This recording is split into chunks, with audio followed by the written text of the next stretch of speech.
नमस्कार साथियों।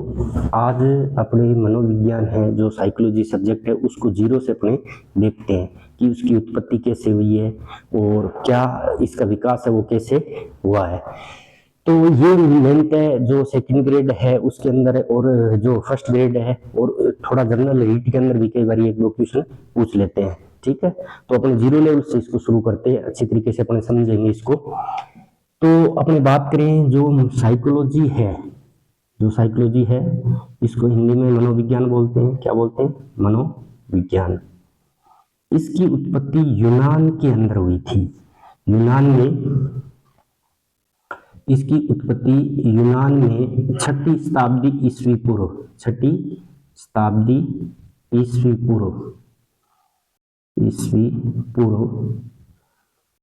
यूनान के अंदर ज्यादातर दार्शनिक थे। तो दर्शन शास्त्र जो फिलोसफी है, दर्शन शास्त्र जो सब्जेक्ट है फिलोसफी, उस सब्जेक्ट से हुई थी। मनोविज्ञान का जो उत्पत्ति है या प्रारंभ है वो किस सब्जेक्ट से हुआ है? दर्शन शास्त्र से मनोविज्ञान सब्जेक्ट की उत्पत्ति हुई है। तो इसका मतलब मनोविज्ञान की जननी कौन है? जन्म देने वाली जननी कौन है? दर्शन शास्त्र है। कौन सी है? दर्शन शास्त्र मनोविज्ञान की जननी है। मतलब जो दर्शन शास्त्र फिलोसफी है उस सब्जेक्ट से एक नया सब्जेक्ट बन के आया मनोविज्ञान। शुरुआत के अंदर जब 6ठी शताब्दी ईस्वी पूर्व जब यूनान के अंदर दर्शन शास्त्र से जो ये मनोविज्ञान बनी, उस टाइम में जो एक विचार निकला दर्शन शास्त्र से, क्या निकला? दर्शन शास्त्र से एक विचार निकला। उस टाइम उस विचार को प्रकृतिवाद कहा गया। क्या कहा गया? शुरुआत में मनोविज्ञान को प्रकृतिवाद कहा गया था। अब देखो जो दर्शन शास्त्र है उसके अंदर शुरुआत के अंदर अगर अपने बात करें तो उस टाइम दार्शनिक है। दर्शन शास्त्र के अंदर ज्यादातर अगर बात करें तो फिलोसफर है। कौन है? फिलोसफर है। तो यहां पर जो शुरुआत के अंदर अगर अपने बात करें जो फिलोसफर थे उसके अंदर सुकरात, प्लेटो और अरस्तु। अब कईयों को यह समझ में नहीं आता कि दार्शनिक कौन थे, किनको कहते थे। तो एथेंस के जो यूनान थे उसके अंदर दो एक शक्तिशाली जो स्टेट थे जिसके अंदर एक एथेंस था और एक स्पार्टा था। तो एथेंस के जो नगर राज्य थे उनके अंदर जो दार्शनिक थे वो एक एज ए गुरु के रूप में जगह जगह जाकर अपना ज्ञान देते थे। उनको हम क्या बोलते हैं? दार्शनिक बोलते हैं। ठीक है, उस टाइम जो दार्शनिक थे। तो ये जो सुकरात है, प्लेटो है, अरस्तु है, ये क्या थे? फिलोसफर थे, दार्शनिक थे। तो उस टाइम क्या है, शुरुआत के अंदर जब दर्शन शास्त्र इसकी उत्पत्ति हुई तो जाहिर सी बात है कि शुरुआत के जो दर्शन शास्त्र के अंदर उस टाइम फिलोसफर थे वो कहाँ आएंगे? प्रकृति वादी जो विचार है उसके अंदर आएंगे। तो शुरुआत के अंदर अगर अरस्तु की बात करें तो अरस्तु ने सबसे पहले मानव व्यवहार पर कार्य किया। और मानव व्यवहार को प्रभावित करने वाला कारक इन्होंने आत्मा का, क्या कहा? आत्मा। और मनोविज्ञान को इन्होंने आत्मा का विज्ञान कहा था। किसने कहा था? अरस्तु ने। आगे अपने पढ़ेंगे और विस्तार से। शुरुआत के अंदर इतनी चीज समझ में आई है क्या? साइकोलॉजी है जो मनोविज्ञान है उसकी उत्पत्ति दर्शन शास्त्र से हुई है। ठीक है, शुरुआत में। और मनोविज्ञान की जननी कौन है? जन्म देने वाली दर्शन शास्त्र फिलोसफी है। और शुरुआत के अंदर जब दर्शन शास्त्र से ये मनोविज्ञान अलग हुई उस टाइम जिस विचार को कहा शुरुआत में जो मनोविज्ञान थी वो किसके रूप में थी? प्रकृतिवाद के रूप में थी। ठीक है, तो ये थोड़ा सा याद रखना है। तो यहाँ पर अगर अपने बात करें मनोविज्ञान जो साइकोलॉजी शब्द है उसका अर्थ क्या होता है? तो देखो जो साइकोलॉजी शब्द की उत्पत्ति हुई है ना, साइकोलॉजी शब्द की उत्पत्ति वो ग्रीक भाषा, कौन सी? ग्रीक भाषा। ठीक है, या अगर ग्रीक वहां नहीं लिखाया और एग्जाम के अंदर तो अपने लैटिन कर सकते हैं। कौन सी भाषा? लैटिन भाषा। अपने कह सकते कि जो साइकोलॉजी शब्द है वो ग्रीक या लैटिन भाषा की साइकी प्लस लोगोस शब्द से हुई है, जिसमें साइकी का अर्थ होता है आत्मा। साइकी का अर्थ क्या होता है? आत्मा। और लोगोस का अर्थ होता है अध्ययन। क्या होता है? अध्ययन। कई अर्थ निकलते हैं। अध्ययन कह सकते हैं, अपने बातचीत कह सकते हैं, ज्ञान कह सकते हैं, विज्ञान कह सकते हैं। लोगोस शब्द का अर्थ क्या होता है? अध्ययन, बातचीत, ज्ञान या विज्ञान भी कह सकते हैं। तो साइकोलॉजी जो शब्द का अर्थ अगर बात करें उत्पत्ति किस भाषा से हुई है, तो कई बार पूछते हैं, अगर ऑप्शन के अंदर दोनों के दोनों हो, ग्रीक और लैटिन भाषा, तो आपको पहले ग्रीक भाषा को प्राथमिकता देनी है और फिर लैटिन भाषा। और कई बार अगर मान लो पहले लैटिन भाषा और ग्रीक दोनों, देखो विवादित है ये, कुछ देखो ग्रीक भाषा को मानते हैं, तो अगर अपने याद रखना है तो ग्रीक भाषा ही, क्योंकि जो लैटिन भाषा है वो वर्तमान के अंदर लुप्त सी हो गई है शुरुआत के अब, और वर्तमान के अंदर जो ग्रीक है उसका बोलबाला है, तो आपको थोड़ा सा याद रखना है ग्रीक भाषा ही माननी है आपको, ठीक है। और अगर ऑप्शन के अंदर दोनों के दोनों है तब, और वरना दोनों में से एक ही आएगा शब्द। तो जो साइकोलॉजी शब्द की उत्पत्ति है वो साइकी प्लस लोगोस से हुई है। जो साइकी है उसका अर्थ आत्मा है, और लोगोस का अर्थ है क्या है? अध्ययन है, बातचीत है, ज्ञान है या विज्ञान है। तो इस प्रकार हम साइकोलॉजी का अर्थ ये निकाल सकते हैं कि साइकोलॉजी या मनोविज्ञान है क्या? आत्मा का अध्ययन। आत्मा का क्या है? अध्ययन है, या आत्मा का क्या है? ज्ञान है, या आत्मा का क्या है? विज्ञान है, या आत्मा का क्या है? आत्मा से क्या है? बातचीत है। तो ये साइकोलॉजी शब्द की उत्पत्ति आपको समझ में आ गई होगी, लेकिन वर्तमान के अंदर इसको आत्मा का विज्ञान या आत्मा का अध्ययन नहीं कहते हैं। अब अपने आगे इसको विस्तार पूर्वक पढ़ेंगे। अब एक नंबर तो ये बात होगी। दो नंबर पे अगर अपने बात देखेंगे, सबसे पहले आपको उत्पत्ति के बारे में याद रखना है कि ग्रीक या लैटिन भाषा के साइकी प्लस लोगोस शब्द से हुई है, लोगोस शब्द से हुई है। अब कई बार आ जाता है गेरेट, गेरेट कोई मनोवैज्ञानिक का नाम दे दिया, अगर गेरेट एक मनोवैज्ञानिक था, तो उनके अनुसार है जो यूनानी भाषा, कौन सी भाषा? यूनानी भाषा से इसकी क्या हुई है? उत्पत्ति हुई है। जो मनोविज्ञान है, जो साइकोलॉजी शब्द है, इसकी उत्पत्ति किससे हुई है? यूनानी भाषा की साइकी प्लस लोगोस से हुई है, साइकी प्लस लोगोस से, जिसका अर्थ है, साइकी का अर्थ है आत्मा और लोगोस का है अर्थ अध्ययन, ज्ञान या बातचीत। तो अगर गेरेट नामक मनोवैज्ञानिक का पूछ ले कि गेरेट नामक मनोवैज्ञानिक के अनुसार जो साइकोलॉजी शब्द की उत्पत्ति किस भाषा से हुई है, तो कौन सी भाषा माननी है आपको? यूनानी भाषा माननी है, थोड़ा ये याद रखना, ठीक है, या ग्रीक कह सकती है। अब आती है बात मनोविज्ञान की, जो साइकोलॉजी है इसके अंदर थोड़ा सा अपने इसका जो इतिहास है वो थोड़ा देख लेते हैं। तो सबसे पहले एक मनोवैज्ञानिक थे प्लेटो। प्लेटो फिलोसफर थे, दार्शनिक, सॉरी मनोवैज्ञानिक नहीं थे। तो इन्होंने एक रिपब्लिक पुस्तक लिखी थी। कौन सी? रिपब्लिक पुस्तक, जो शिक्षा पे लिखी गई पुस्तक थी। कौन सी पे? शिक्षा पर, एजुकेशन पे लिखी हुई पुस्तक थी।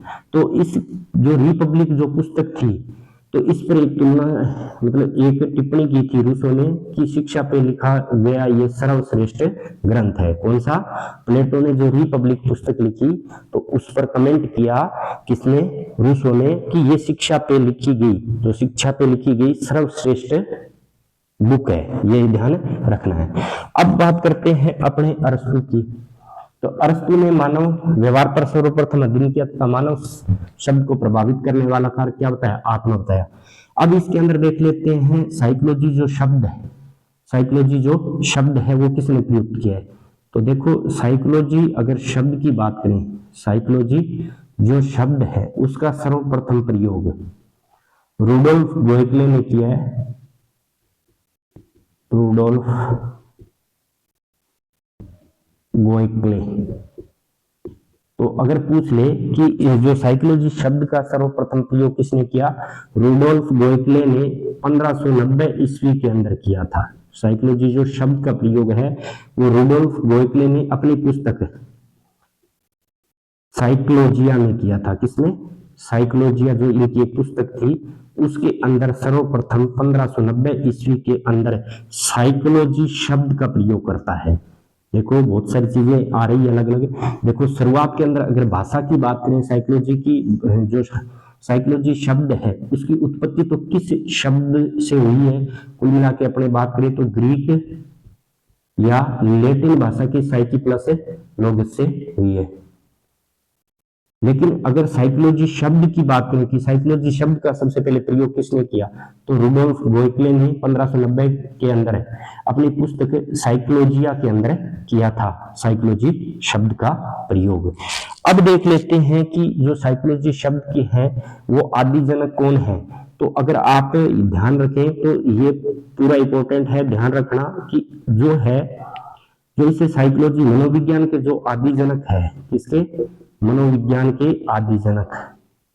आदि जनक मतलब प्राचीन जनक है। मनोविज्ञान के प्राचीन जनक की बात करें अपने, मनोविज्ञान के प्राचीन जनक या आदि जनक, प्राचीन जनक या आदि जनक वो कौन है, अरस्तु है। कौन है, ये याद रखना, कौन है, अरस्तु।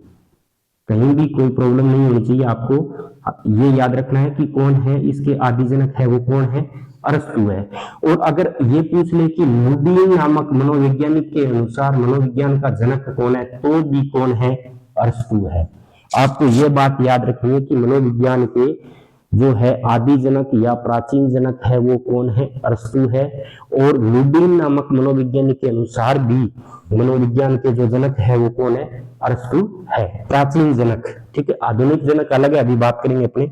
तो सबसे पहले हमने ये देख लिया कि शब्द का प्रयोग किसने किया, रुडोल्फ गोइकले ने अपनी पुस्तक साइकोलॉजिया के अंदर किया। और मनोविज्ञान का जो प्राचीन आदि जनक है वो कौन है, अरस्तु है। अगर पूछ ले कि लुडीन नामक मनोवैज्ञानिक के अनुसार, लुडीन नामक मनोवैज्ञानिक के अनुसार मनोविज्ञान का जनक कौन है, तो कौन है, अरस्तु है। ये ध्यान रखना है आपको। तो तीन जो फिलोसफर थे, सुकरात, अरस्तु और प्लेटो। तो ये थोड़ा ध्यान रखना कि इसके अंदर शुरुआत के अंदर, क्योंकि ये फिलोसफी से निकली है तो शुरुआत के अंदर इसमें क्या थे, फिलोसफर थे। ठीक है, क्योंकि प्लेटो ने जो रिपब्लिक, देखो ये थिंकर भी है जो अपने पॉलिटिकल के अंदर पढ़ते हैं। प्लेटो ने खूब शिक्षा के बारे में बताया कि किस तरीके से शिक्षा प्रणाली होनी चाहिए, जो एजुकेशन सिस्टम है। तो शुरुआत के अंदर ये फिलोसफर थे इसके अंदर। ठीक है, फिर अपने देखते हैं इस शब्द की बात कर ली, साइकोलॉजी शब्द की। और प्राचीन जनक है वो कौन है, अरस्तु है। प्राचीन जनक किसी के अनुसार पूछ ले तो वो कौन है, अरस्तु है। अगर आधुनिक जनक की बात करें, आधुनिक जनक की बात करें तो आधुनिक जनक है विलियम वुंट। जर्मनी के एक मनोवैज्ञानिक थे। आधुनिक जनक, मनोविज्ञान के आधुनिक जनक की अगर बात करें तो विलियम वुंट, ये जर्मनी के थे। कहां के थे, जर्मनी के, विलियम वुंट। और थे कहां के, ये जर्मनी के। अगर बात करें आधुनिक जनक ये क्यों कहलाता है, क्योंकि आधुनिक जनक है वो प्रयोग पर आधारित है। आधुनिक जनक है वो किस पर है, प्रयोग पे आधारित है। तो इन्होंने जो है जर्मनी के लिपजिग शहर के अंदर मनोविज्ञान की प्रथम प्रयोगशाला स्थापित की थी। तो मनोविज्ञान की जो प्रथम प्रयोगशाला है, मनोविज्ञान की प्रथम प्रयोगशाला की स्थापना है, प्रयोगशाला की स्थापना वो विलियम वुंट करता है। और जर्मनी के अंदर एक विश्वविद्यालय, वहां के ये प्रोफेसर थे कार्ल मार्क्स विश्वविद्यालय, कार्ल मार्क्स विश्वविद्यालय, उसके ये क्या थे, प्रोफेसर थे। तो ये लिपजिग शहर के अंदर है। कहां पे है, लिपजिग, जर्मनी का एक शहर है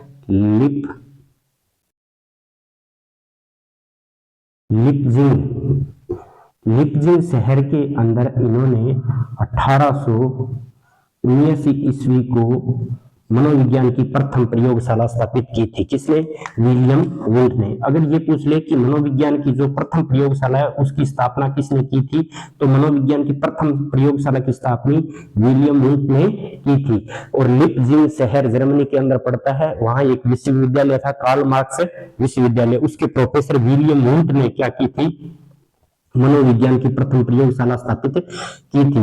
इसलिए ये क्या कहलाते हैं, आधुनिक जनक कहलाते हैं, विलियम वुंट। तो ये याद रखना कि मनोविज्ञान के आधुनिक जनक है वो कौन है, विलियम वुंट। क्यों है, प्रयोग से याद रखना, क्योंकि आधुनिक काल है वो किसका है, प्रयोग का काल है, प्रैक्टिकल का काल है। तो यहाँ पर जो प्रैक्टिकल है के लिए सबसे पहले मनोविज्ञान की प्रथम प्रयोगशाला की स्थापना कौन की, किसने की थी? विलियम वुड ने की थी। अब कईयों के मन में आ रहा होगा कि विलियम जेम्स फिर क्या है? तो विलियम जेम्स है वो भी इसका एक दोस्त ही था। विलियम वुड और विलियम जेम्स क्या थे? दोनों दोस्त थे। ठीक है, पर ये दोस्त दूसरे देश का है, वो जर्मनी का है, और ये था अमेरिका का। क्या का? अमेरिका का था। तो इन्होंने ये फिर क्या माने जाते हैं? तो इन्होंने principle of psychology, principles of psychology एक बुक लिखी थी, मनोविज्ञान के सिद्धांत, प्रिंसिपल्स ऑफ साइकोलॉजी। किसने? विलियम जेम्स ने लिखी थी। ये अमेरिका के थे। तो ये जो विलियम जेम्स है ना, ये मनोविज्ञान के जनक नहीं माने जाते, ये माने जाते हैं जो अमेरिका के अंदर मनोविज्ञान है उसके जनक माने जाते हैं। कौन से? William James. या आपने कह सकते हैं कि अमेरिका के अंदर मनोविज्ञान के जनक कौन है? विलियम जेम्स है। जबकि आधुनिक विश्व स्तर पे अगर बात करें, आधुनिक जनक है वो कौन है? विलियम वुड है। शुरुआत के अंदर दोनों ही क्या थे? एक विषय पे अध्ययन कर रहे थे, दोनों ही अमेरिका के अंदर थे, विलियम वुड और विलियम जेम्स। वो कर रहे थे चेतना पे अध्ययन। किस पे? चेतना पे। और उसके बाद में कुछ समय बाद में इनके दोनों के अंदर मतभेद हो जाता है, ये वापस जर्मनी आ जाता है और जर्मनी आके प्रयोगशाला की स्थापना कर देता है विलियम वुड। और ये जो चेतना है इसके अंदर अगर बात करें अपने चेतना का विज्ञान, उसके अंदर विलियम वुड और विलियम जेम्स दोनों थे। तो यहाँ पर संप्रदाय भी आगे पढ़ेंगे तो वहां पर जो है संरचनावाद और प्रकार्यवाद दो संप्रदाय है, उसके अंदर देखते हैं अपने कि ये दोनों मतभेद ऐसे हो गया। एक तो कह रहा है विलियम वुड, तो ये कहेगा कि अपने को मनोविज्ञान को समझना है तो पहले चेतना को समझना पड़ेगा। किसको? चेतना को, इसके फंक्शन को समझना पड़ेगा कि ये चेतना कैसे, मतलब इसकी स्ट्रक्चर कैसे बनी हुई है, संरचना इसकी कैसी है, इसके जो बारीक फंक्शन है उनको समझना पड़ेगा। और जेम्स कह रहा है कि विलियम जेम्स कह रहा है कि नहीं, इस ये कार्य कैसे कर रही है, वर्क कैसे कर रही है, उस पर आप अपने को अध्ययन करना चाहिए। तो इनके दोनों के अंदर मतभेद हो जाता है और फिर ये जर्मनी के अंदर आगे विलियम वुड प्रयोगशाला की स्थापना कर देता है। तो अभी तक आपको ये जो चीजें समझ में आई होगी कि साइकोलॉजी के जो प्राचीन जनक है वो अरस्तु है और आधुनिक जनक है वो कौन है? विलियम वुड है। तो विलियम जेम्स है कौन फिर? विलियम जेम्स है अमेरिका के मनोवैज्ञानिक था, ये भी विलियम जेम्स है। तो जो अमेरिका के अंदर मनोविज्ञान है उसके क्या माने जाने? जनक। और इन्होंने एक पुस्तक लिखी थी प्रिंसिपल्स ऑफ साइकोलॉजी। ठीक है, ये याद रखना, 1890 के अंदर इन्होंने लिखी थी। 1879 के अंदर प्रयोगशाला की स्थापना होती है। तो यहां तक आपको समझ में आया होगा। ठीक है, अब अपने आगे पढ़ते हैं मनोविज्ञान का विकास कैसे हुआ। देखो, पुराने पेपर है उनको हल करना चाहिए जिससे आपको थोड़ा ये लगे कि प्रश्नों की जो प्रकृति है वो कैसे पूछी जा रही है। ठीक है, तो पुराने पेपर जरूर आप हल करना चाहिए। ठीक है, अब आगे अपने अगर बात करें कि मनोविज्ञान का विकास किस तरीके से हुआ है। मनोविज्ञान का विकास, देखो मनोविज्ञान के कई अर्थ निकल के आते हैं, अर्थ में लगातार परिवर्तन होता गया। शुरुआत के अंदर जब मनोविज्ञान 400 से 500 बीसी ईस्वी में जब प्रारंभ हुई मनोविज्ञान, उस टाइम मनोविज्ञान का अर्थ अलग था, आत्मा का विज्ञान कहा जाता था उस टाइम। ठीक है, आत्मा का विज्ञान शुरुआत के अंदर। ठीक है, तो मनोविज्ञान के बारे में आपको यह समझ में आ गया होगा कि इस शब्द है जो साइकोलॉजी शब्द है उसकी उत्पत्ति किस भाषा से हुई है सबसे ज्यादा, ये आपकी कंफ्यूजन रहता है। लेकिन आपको दोनों ही याद रखने, ग्रीक और लैटिन भाषा। अगर दोनों ही ऑप्शन में आता है तो आप ग्रीक अपना सकते हो, सही मान सकते हो। और अगर पहली बात है दोनों देंगे नहीं, दोनों आएंगे नहीं, अगर आ भी जाते हैं तो फिर आप ग्रीक भाषा को मान्यता दे सकते हो। ठीक है, क्योंकि ऑथेंटिक बुकों में ग्रीक लिखा हुआ है। जैसे बहुत सारी लोकल पब्लिकेशन लिखी हुई है उनमें कुछ बोलते भी है टीचर आपको लैटिन भाषा के लिए, लेकिन ऑथेंटिक बुक है ना जो हिंदी ग्रंथ अकादमी वगैरह की, तो उनके अंदर ग्रीक भाषा या ग्रीस भाषा भी केवल लिखा मिलता है। ठीक है, तो यहाँ पर ये याद रखना है। दूसरा, इसके अंदर जो मनोविज्ञान के अगर आपने बात करें, मनोविज्ञान शब्द की रुडोल्फ गोएटने ने साइकोलॉजी पुस्तक के अंदर 1590 के अंदर सबसे पहले साइकोलॉजी शब्द का प्रयोग किया था। उसके बाद में हमने देखा कि इसके आदि जनक अरस्तु है और आधुनिक जनक है वो विलियम वुड है। प्रयोगशाला की स्थापना की बात करें तो प्रयोगशाला की स्थापना है मनोविज्ञान की प्रयोगशाला 1879 ईस्वी के अंदर लिप्जिंग शहर के अंदर विलियम वुड स्थापित करता है। भारत में जो प्रयोगशाला स्थापित की थी ना मनोविज्ञान की, भारत के अंदर प्रयोगशाला की बात करें, मनोविज्ञान की भारत में प्रयोगशाला किसने? भारत के अंदर तो वो एन सेनगुप्त ने की थी। एन सेनगुप्त, एन सेनगुप्त ने कलकत्ता विश्वविद्यालय के प्रोफेसर थे। कहाँ के? कलकत्ता विश्वविद्यालय के ये प्रोफेसर थे। इन्होंने 1916 के अंदर भारत के अंदर मनोविज्ञान की क्या की थी? प्रयोगशाला की स्थापना की थी। विश्व स्तर पे अगर बात करें तो वो विलियम वुंट ने 1879 ईस्वी के अंदर स्थापित की थी। ठीक है, वो याद रखना है थोड़ा सा। अब बात करते हैं अपने मनोविज्ञान का जो इतिहास, विकास कैसे होता है, मनोविज्ञान का विकास किस तरीके से हुआ, विस्तार से अपने पढ़ते हैं। मनोविज्ञान का विकास, मनोविज्ञान का विकास, या ऐसे कह सकते हैं कि मनोविज्ञान जो है, उस मनोविज्ञान का अर्थ है उसमें परिवर्तन किस तरीके से हुआ है। मनोविज्ञान के अर्थ में परिवर्तन, अर्थ में परिवर्तन, इसका मीनिंग है वो अलग अलग तरीके से निकाला गया। शुरुआत के अंदर अगर बात करें, पहला चरण आता है जो मनोविज्ञान का विकास का या मनोविज्ञान के अर्थ में परिवर्तन का, तो वो पहला आता है आत्मा का विज्ञान। सबसे पहले मनोविज्ञान को आत्मा का विज्ञान कहा, आत्मा का विज्ञान। और ये लगभग 16वीं शताब्दी तक चलता रहा। कब तक? 16वीं शताब्दी तक। इसके ध्यान रखना है कि आत्मा का विज्ञान, आत्मा का विज्ञान, मनोविज्ञान को आत्मा का विज्ञान या आत्मा का अध्ययन किसने कहा है मनोविज्ञान को, तो वो याद रखना। इसके अंदर अगर बात करें अपने प्लेटो, सबसे पहले अगर बात करें प्लेटो, अरस्तु, प्लेटो, अरस्तु और डेकार्ते भी है। और एक मनोवैज्ञानिक और है जो डेमोक्रेटस, डेमोक्रेटस, ये भी याद रखना, डेमोक्रेटस। ये 3 मनोवैज्ञानिक थे जिन्होंने आत्मा का विज्ञान, और कई जगह देखो इसके अंदर ऑथेंटिक बुकों में है ना, जो डेकार्ते है ना, उसको जो मन के विज्ञान के अंदर मानते हैं। ठीक है, डेकार्ते। ठीक है, अब यहाँ पर आत्मा के विज्ञान की अगर बात करें, अपने आत्मा का विज्ञान, तो आत्मा के विज्ञान 16वीं शताब्दी के अंदर प्लेटो, अरस्तु और डेमोक्रेटस ने मनोविज्ञान को आत्मा का विज्ञान कहा। इन्होंने कहा कि मनोविज्ञान है वो आत्मा का विज्ञान है। क्या है? आत्मा का विज्ञान। फिर अन्य मनोवैज्ञानिकों ने कहा कि आत्मा के बारे में आप बताइए, तो जो आत्मा है वो क्या, बहुत ही, इन्होंने कहा कि बहुत ही सूक्ष्म है। कैसी है? सूक्ष्म है। ठीक है, उसको हम निरीक्षण नहीं कर सकते, आत्मा का निरीक्षण नहीं किया जा सकता।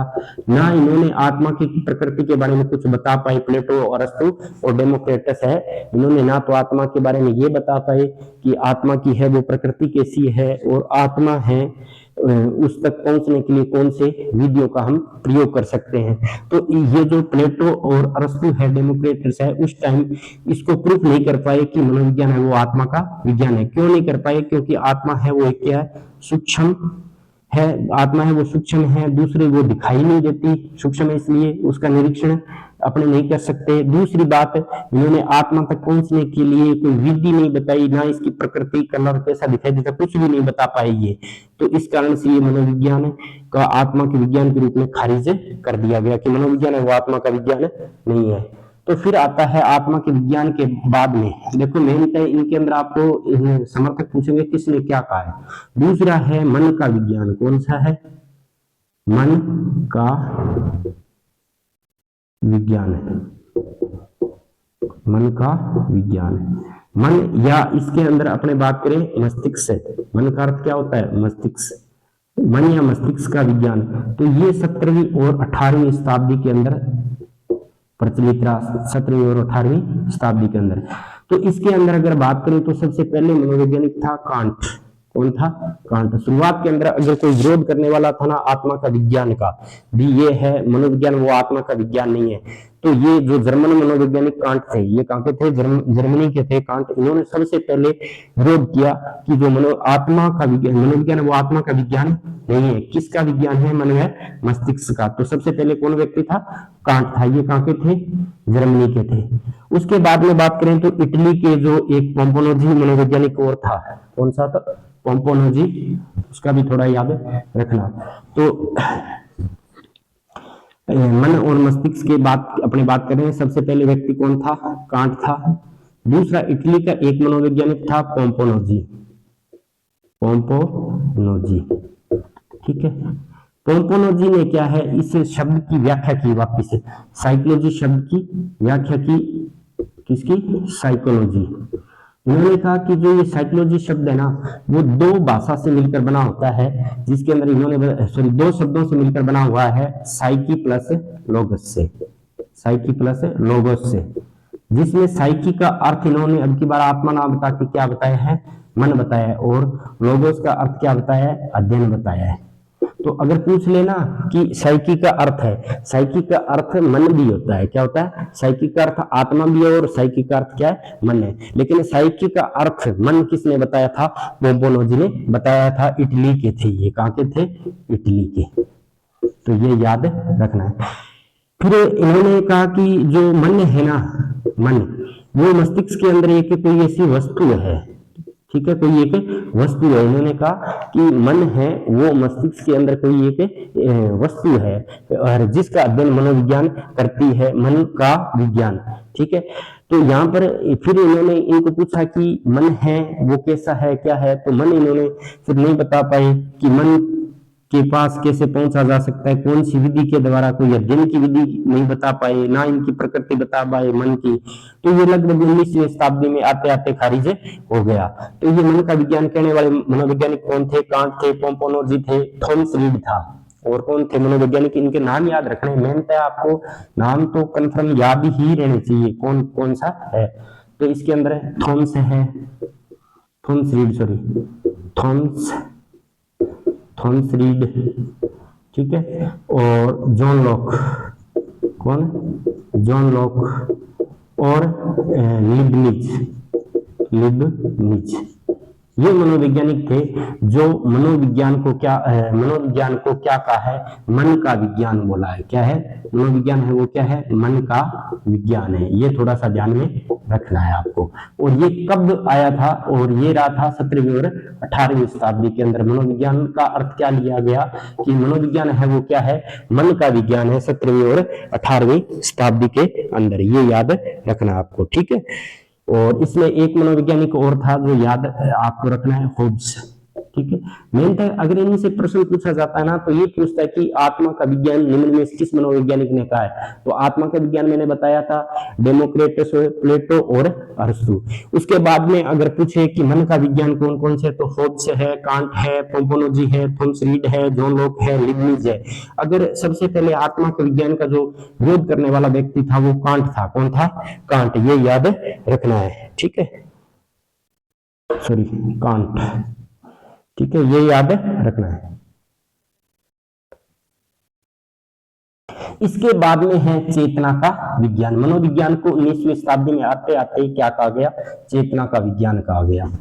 तो तीसरा हम पढ़ते हैं मनोविज्ञान का जो विकास हुआ उसके अर्थ बदल कर क्या कर दिया, चेतना का विज्ञान। अब कहा कि मनोविज्ञान है वो क्या है, चेतना का विज्ञान है 19वीं शताब्दी में, 19वीं शताब्दी। ये याद रखना है आपको कि चेतना का विज्ञान।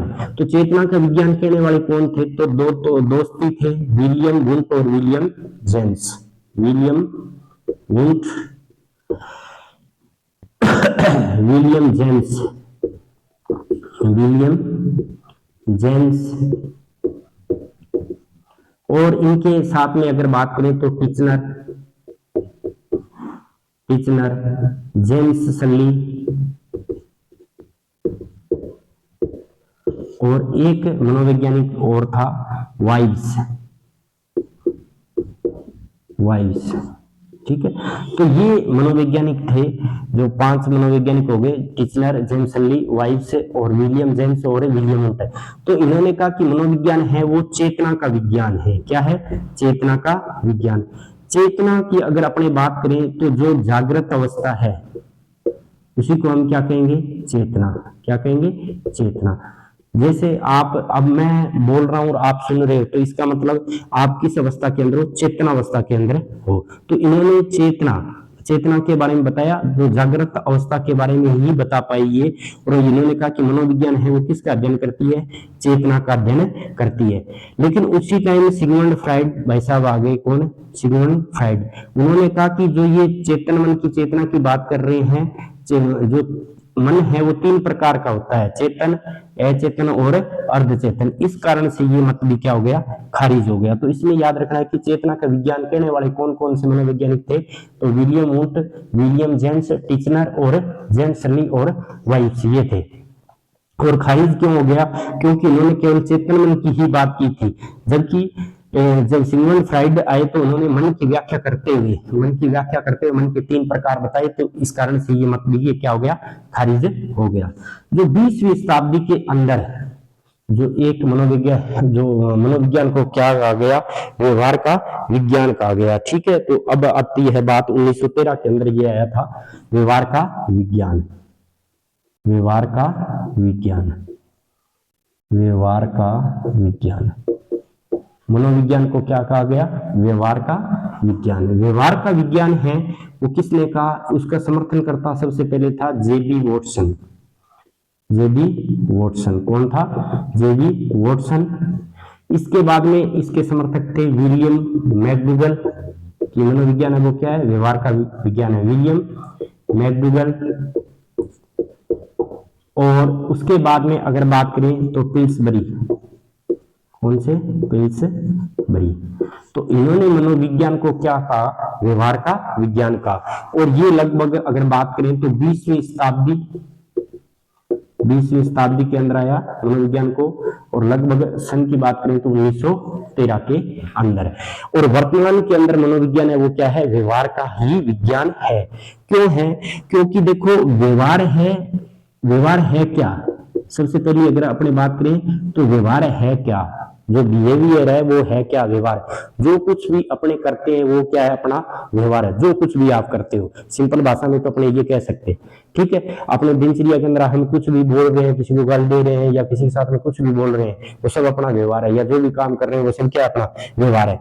तो दूसरा ये कह सकते हैं कि मानसिक स्थिति का क्या है, प्रकटीकरण है। मानसिक स्थिति जो मन के अंदर है, मन उसका क्या है, प्रकटीकरण है। मानसिक स्थिति का क्या है, प्रकटीकरण है। मानसिक स्थिति का प्रकटीकरण है। या हम जो कुछ भी करते हैं वो क्या है, व्यवहार है। ठीक है, ये याद रखना है। और व्यवहार को हम क्या कर सकते हैं, देख सकते हैं। क्या है, व्यवहार को हम क्या कर सकते हैं, देख सकते हैं। और देखकर, व्यवहार को हम देखकर या उस व्यवहार का अध्ययन करके हम बता सकते हैं कि ये व्यक्ति कैसा है, इसमें क्या गुण है, क्या अवगुण है, सब चीजें अपने देख सकते हैं। तो इस कारण से अब वर्तमान के अंदर मनोविज्ञान है वो व्यवहार का विज्ञान है। मनोविज्ञान क्या है, वर्तमान के अंदर क्या काम करती है, व्यवहार का अध्ययन करती है। क्या करती है मनोविज्ञान, व्यवहार का अध्ययन करती है, केवल और केवल। ठीक है, तो इसके अंदर है जेबी वॉटसन है, विलियम मैकडूगल है और पिल्सबरी है शुरुआत के अंदर। अब बात करते हैं कि व्यवहार का विज्ञान तो जेबी वॉटसन ने कहा है, लेकिन व्यवहार शब्द किसने दिया। ठीक है, तो इसके अंदर अपने मैकडूगल की तो वहां पर एक बात नहीं की थी, चेतना के अंदर थोड़ी सी बता देता हूं। चेतना का जो विज्ञान था ना, जो चेतना का विज्ञान, उसकी चेतना का विज्ञान, उसके अंदर एक आपको ये याद रखना है कि विलियम मैकडूगल था ना, विलियम मैकडूगल, इनकी एक पुस्तक है, विलियम मैकडूगल की एक पुस्तक है आउटलाइन ऑफ साइकोलॉजी। उसके अंदर ये है ना, चेतना शब्द की आलोचना करता है। ये याद रखना कि चेतना शब्द की आलोचना किसने की है, विलियम मैकडूगल ने की है। वहां पर विलियम जेम्स और विलियम वुंट है वो चेतना का विज्ञान कहते हैं, लेकिन विलियम जो मैकडूगल था उनकी एक पुस्तक है आउटलाइन ऑफ साइकोलॉजी, जिसके अंदर चेतना शब्द की इसने आलोचना की है। यहां पर अगर बात करें कि व्यवहार शब्द का सबसे पहले प्रयोग किसने किया, व्यवहार शब्द का प्रयोग, देखो व्यवहार का विज्ञान तो जेबी वॉटसन ने कहा है, अगर व्यवहार शब्द की बात करें ना तो उसका प्रयोग सबसे पहले विलियम मैकडूगल ने किया है। किसने, विलियम मैकडूगल ने अपनी पुस्तक थी की एक इंट्रोडक्शन 1908 के अंदर उन्होंने ये शब्द का प्रयोग किया। और कौन सी पुस्तक थी वो भी याद रखना, इंट्रोडक्शन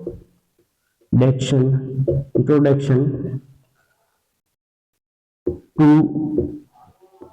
सोशल साइकोलॉजी, उसके अंदर इन्होंने व्यवहार शब्द का प्रयोग किया है, ये याद रखना है। ठीक है, तो सबसे पहले अगर बात करें कि व्यवहार शब्द का है वो प्रयोग किसने किया, विलियम मैक्डोगल ने किया, और कब किया, 1908 के अंदर। तो इनकी एक पुस्तक थी इंट्रोडक्शन टू सोशल साइकोलॉजी, उसके अंदर सबसे पहले व्यवहार शब्द का जो प्रयोग करने वाला मनोवैज्ञानिक था वो विलियम मैक्डोगल, व्यवहार शब्द का प्रयोग। जबकि व्यवहार का विज्ञान किसने कहा, जेबी वॉटसन ने कहा है, ये याद रखनी है बात है। और इनकी एक पुस्तक थी ना, कई किताबों के अंदर ये लिखा हुआ है कि विलियम मैक्डोगल ने आउटलाइन ऑफ साइकोलॉजी जो पुस्तक थी उसके अंदर व्यवहार शब्द का प्रयोग किया है। लेकिन मैं बता दूं कि 1949 के अंदर आई थी ये इनकी पुस्तक है। ऑथेंटिक बुक में ये लिखा हुआ है कि जो आउटलाइन ऑफ साइकोलॉजी जो पुस्तक है वो 1949 के अंदर प्रकाशित हुई थी, जबकि ये तो कह रहा है 1908 के अंदर आउटलाइन ऑफ साइकोलॉजी की लिखते हैं। लेकिन 1908 के अंदर इन्होंने इंट्रोडक्शन टू सोशल साइकोलॉजी अंदर जो पुस्तक थी उसके अंदर सबसे पहले व्यवहार शब्द का प्रयोग करता है। और व्यवहार है क्या, जो कुछ भी हम करते हैं। और वर्तमान के अंदर क्या करते हैं, मनोविज्ञान व्यवहार का अध्ययन करती है। क्या करती है, व्यवहार का केवल अध्ययन करती है। और व्यवहार का अध्ययन करने के बाद में उस व्यक्ति का व्यवहार का अध्ययन करने के बाद में हम बता सकते हैं व्यक्ति कैसा है। तो ये हो गए व्यवहार का विज्ञान। अब इसके बारे में देख लेते हैं कि अभी तक जो मनोविज्ञान का विकास बढ़ा है, अपने हमने मनोविज्ञान के विकास बढ़ा है, उसके अंदर अपने आगे कुछ चीजें और देख लेते हैं कि मनोविज्ञान अब है क्या। अपने परिभाषाएं देखते हैं कुछ मनोविज्ञान की। तो वर्तमान के अंदर मनोविज्ञान है, मनोविज्ञान अगर सामान्य परिभाषा में बात करें कि मनोविज्ञान है क्या, तो मनोविज्ञान है वो व्यक्ति के, जो व्यक्ति है, व्यक्ति के व्यवहार व अनुभव का वैज्ञानिक अध्ययन है। व्यक्ति के व्यवहार व अनुभव का क्या है, वैज्ञानिक अध्ययन है। व्यवहार व अनुभव का क्या है, वैज्ञानिक अध्ययन है। क्योंकि मनोविज्ञान है वो कैसी है, विज्ञान है। क्यों है विज्ञान, क्योंकि मनोविज्ञान के अंदर भी क्या होता है, प्रैक्टिकल। तो इन्होंने कहा कि मनोविज्ञान है वो व्यक्ति के व्यवहार का क्या है, वैज्ञानिक अध्ययन है। अनुभव, ठीक है, व्यवहार एवं अनुभव का क्या है, वैज्ञानिक अध्ययन है। अगर सामान्य परिभाषा हम बनाए तो हम मनोविज्ञान को क्या कह सकते हैं कि मनोविज्ञान है वो व्यवहार और अनुभव का वैज्ञानिक अध्ययन है। लेकिन ये तो हुआ नहीं कि व्यक्ति के व्यवहार का अध्ययन करता है केवल मनोविज्ञान, नहीं, ये क्या करता है, मनोविज्ञान है वो क्या है, मनोविज्ञान मानव व पशु व्यवहार का विज्ञान है। मनोविज्ञान क्या है, मानव एवं पशु व्यवहार का विज्ञान है। इसका मतलब इसके अंदर पशुओं के व्यवहार का भी क्या किया जाता है, अध्ययन किया जाता है। मनोविज्ञान मानव एवं पशु व्यवहार का अध्ययन करने वाला विज्ञान है, अध्ययन करने वाला विज्ञान है। तो ये किसने कहा, ये भी परिभाषा है, विज्ञान है। तो ये किसने कहा है, ये मॉर्गन व किंग ने कहा। किसने कहा है, मॉर्गन एवं किंग ने, मॉर्गन एवं किंग ने ये कहा है। या ऐसे पूछ ले कि मनोविज्ञान के बारे में मनोवैज्ञानिकों के पूछने पर मनोवैज्ञानिक क्या जवाब देते हैं। तो मनोवैज्ञानिक सारे लगभग अगर बात करें तो वो एक ही बात कहते हैं कि मनोविज्ञान है वो मानव एवं पशु व्यवहार का क्या है, विज्ञान है, अध्ययन करने वाला विज्ञान है। अब कुछ परिभाषा देख लें मनोवैज्ञानिकों के अनुसार। ठीक है, सबसे पहले अपने वॉटसन, जेबी वॉटसन के अनुसार देखते हैं। तो जेबी वॉटसन की 4 परिभाषाएं वो याद रखना। तो जेबी वॉटसन ने मनोविज्ञान के बारे में क्या कहा है, या इसकी परिभाषा देखें तो इन्होंने कहा कि मनोविज्ञान व्यवहार का विज्ञान है। पहली परिभाषा तो वही बन जाएगी, मनोविज्ञान है वो क्या है, व्यवहार का विज्ञान है। क्योंकि मनोविकास के अंदर जो मनोविज्ञान का विकास है उसके चौथे चरण में मनोविज्ञान को क्या कहा है, व्यवहार का विज्ञान। दूसरा इन्होंने कहा कि विज्ञान है ना वो व्यवहार का निश्चित विज्ञान है। मनोविज्ञान व्यवहार का क्या है, निश्चित विज्ञान है। ठीक है, निश्चित विज्ञान है। और इसने चौथी ये बात कर दी कि मनोविज्ञान है वो व्यवहार का धनात्मक विज्ञान है, व्यवहार का धनात्मक विज्ञान है। देखो सबसे पहले मनोविज्ञान का, व्यवहार का, विज्ञान का, और दूसरी परिभाषा बात करें तो अपने व्यवहार का निश्चित विज्ञान, और तीसरी बात करें तो व्यवहार का धनात्मक विज्ञान। अगर चौथी बात अपने देखें तो ये है, मनोविज्ञान को व्यवहार का शुद्ध विज्ञान कहते हैं। व्यवहार का शुद्ध विज्ञान कि मनोविज्ञान है वो क्या है, व्यवहार का क्या है, प्योर साइंस है। जो बिहेवियर है वो उसका क्या है, ये प्योर साइंस है। तो इसकी चार परिभाषाएं हैं वॉटसन की, वो याद रखना, नाम से पता चल रहा है, बिल्कुल इजी है। दो तीन देखो परिभाषाएं बहुत सारी, आपको ट्रिक बना के वैसे याद रखनी है। व्यवहार का विज्ञान, तो इसमें सबसे पहले अगर बात करें व्यवहार का ही विज्ञान का, मनोविज्ञान को क्या कहा है, व्यवहार का विज्ञान, तो ये परिभाषा तो याद ही रहेगी। दूसरी है व्यवहार का निश्चित विज्ञान, इतना याद रखना है कि इन्होंने मनोविज्ञान का क्या, मनोविज्ञान को क्या कहा है, इसकी परिभाषा क्या बन जाएगी, मनोविज्ञान व्यवहार का क्या है, निश्चित विज्ञान है। तीसरी इसने कहा कि व्यवहार का क्या है, धनात्मक विज्ञान है। चौथी की बात करें तो व्यवहार का क्या है, शुद्ध विज्ञान है। एक जेम्स ड्रेवर की परिभाषा है जो इससे मिलती जुलती है, थोड़ा सा उसका ध्यान रखना। उसने केवल ये कहा है कि मनोविज्ञान शुद्ध विज्ञान है। मनोविज्ञान क्या है, मनोविज्ञान प्योर साइंस है, शुद्ध विज्ञान है। देखो एक तो व्यवहार का शुद्ध विज्ञान है, वो किसने कहा है, वॉटसन ने कहा है। किसने कहा है, जेबी वॉटसन ने, ठीक है। लेकिन अगर बात करें जेम्स ड्रेवर ने केवल इतना कहा कि मनोविज्ञान है वो क्या है, प्योर साइंस है, शुद्ध विज्ञान है। ये याद रखना है आपको, ठीक है। उसके बाद में एक वुडवर्थ का बहुत ही जबरदस्त कथन है जो मनोविज्ञान के विकास पे आधारित है। इसमें मनोविज्ञान का विकास जो हुआ था, पहले आत्मा का विज्ञान, फिर मन, फिर चेतना, और फिर जो है व्यवहार का विज्ञान, वुडवर्थ का। तो वुडवर्थ का जो कथन है वो याद रखना है। तो इन्होंने कहा कि मनोविज्ञान ने सर्वप्रथम, मनोविज्ञान ने क्या कहा, इसकी काफी स्टेटमेंट दिया। उन्होंने कहा कि मनोविज्ञान ने सर्वप्रथम आत्मा को छोड़ा। सबसे पहले किसको छोड़ा, इसने आत्मा को छोड़ दिया उसका। फिर है मनोविज्ञान ने जो मन और मस्तिष्क है उसका त्याग किया, मन मस्तिष्क को क्या कर दिया, त्याग कर दिया। फिर अपनी चेतना खो दी इसने, मनोविज्ञान ने क्या कर दी, चेतना को खो दिया। फिर इन्होंने कहा कि जो मनोविज्ञान है वो अब एक प्रकार का व्यवहार अपनाए हुए है। तो ये याद रखना है। तो सबसे पहले ये बात याद रखनी है कि मनोविज्ञान है वो क्या है। इसमें वुडवर्थ ने क्या कहा, तो वुडवर्थ ने ये कहा कि मनोविज्ञान ने सबसे पहले आत्मा को छोड़ा, उसके बाद में मनोविज्ञान ने मन मस्तिष्क का त्याग किया, और उसके बाद में मनोविज्ञान ने अपनी चेतना को खो दिया, और अब एक प्रकार का व्यवहार अपनाए हुए। तो मनोविज्ञान का जो विकास क्रम है उसी पे इसने ये स्टेटमेंट दे दिया। तो थोड़ा सा ये याद रखना आपको, ठीक, तो याद रह जाएगा ये थोड़ा, ठीक है। दूसरी इसने परिभाषा की अगर बात करें तो इन्होंने कहा कि मनोविज्ञान है ना, मनोविज्ञान की परिभाषा एक और बताई इन्होंने, ये तो कथन ले लिया इसके संबंधित। एक परिभाषा में मनोविज्ञान है वो वातावरण के अनुसार है, वातावरण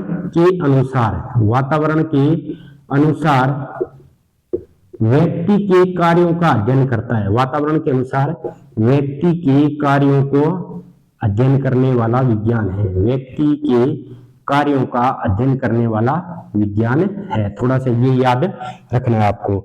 इसके बाद में अगर बात करें अपने जो विलियम मैकडूगल की परिभाषा है, किसकी, विलियम मैकडूगल की, तो वो देखते हैं। विलियम मैकडूगल वही जो इंट्रोडक्शन टू सोशल साइकोलॉजी जिसने पुस्तक लिखी और सबसे पहले व्यवहार शब्द का प्रयोग किया, और मूल प्रवृत्ति और का जनक विलियम मैकडूगल, ठीक है। तो विलियम मैकडूगल ने कहा कि मनोविज्ञान है, मनोविज्ञान आचरण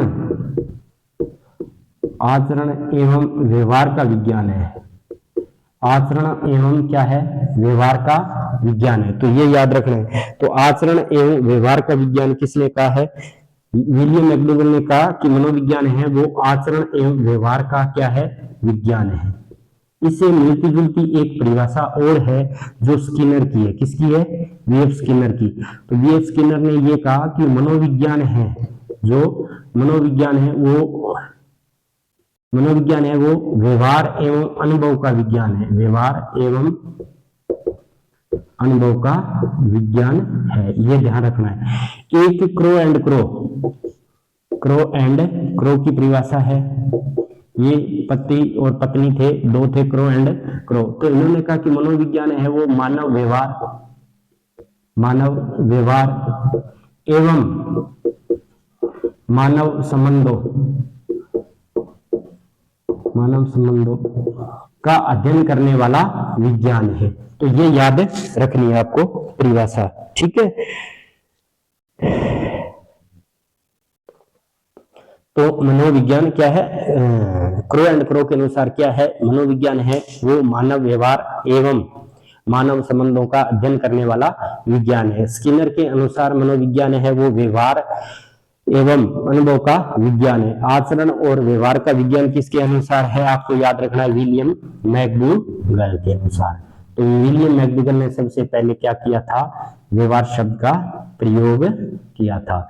तो आपको समझ में आया होगा। आज मनोविज्ञान पे अपनी जर्नल चर्चा की है, जिसके अंदर सबसे पहले इसके जनक के बारे में देखा है, ठीक है। उसके बाद में अपने मनोविज्ञान का विकास देखा है, उसके बाद में कुछ परिभाषाएं पढ़ी है। तो वर्तमान के अंदर मनोविज्ञान है वो क्या करता है, व्यवहार का अध्ययन करता है। तो आपको ये समझ में आया होगा, ठीक है। तो आप वीडियो को लाइक कर दिया करो और शेयर भी कर देना, ठीक है। और अपने आगे इसके मनोविज्ञान के अंदर जो संप्रदाय है, ठीक है, उसके बारे में आगे नेक्स्ट बढ़ेंगे अपने। देखो मनोविज्ञान का जो अभी पार्ट है वो कंप्लीट हुआ है, जिसके अंदर अपने जर्नल चीजें पढ़ी है, ठीक है, जीरो लेवल से शुरू की है। इसके बाद में हम पढ़ेंगे मनोविज्ञान के संप्रदाय है उनके बारे में देखेंगे। उसके बाद में अपने जो एजुकेशन है उसके बारे में पढ़ेंगे और फिर शिक्षा मनोविज्ञान के बारे में देखेंगे, ठीक है। फिर है मनोविज्ञान के कुछ शिक्षण भी है, मनोविज्ञान की कुछ अध्ययन की विधियां उनके बारे में पढ़ेंगे, ठीक है। तो शेयर कर देना। और इसके बाद में अगर रीट के बारे में बात करें तो बाल विकास है उसको हम पढ़ेंगे कंटिन्यू इसी तरीके से। और जो बुद्धि का है वो टॉपिक चल ही रहा है, ठीक है। इनके नोट्स मैं टेलीग्राम पे दे दूंगा, ठीक है। धन्यवाद।